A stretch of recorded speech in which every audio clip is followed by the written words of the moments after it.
Hi all, welcome to Telugu Pathashala.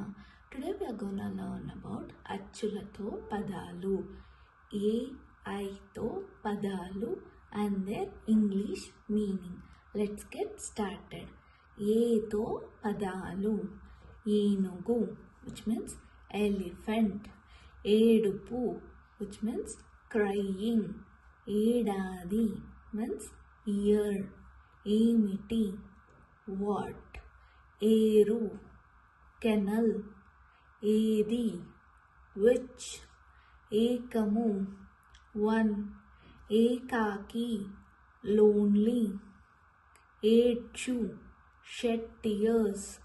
Ennallu, how many days? Erpatu, set up. Eralu, stream.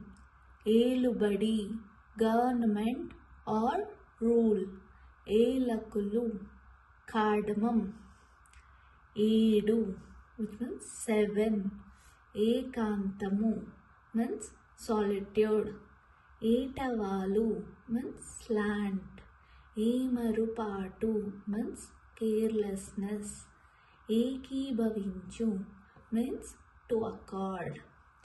Aido Padalu, Aidu, which means five. Aikyata, which means unity. Aimula means diagonal. Airavatamu means white elephant. Aishwaryamu means wealth. Aihikamu means temporal. Ireni Kundalu means painted vases. Aina, which means glass. Ailabiludu means miser. Thank you all. Bye.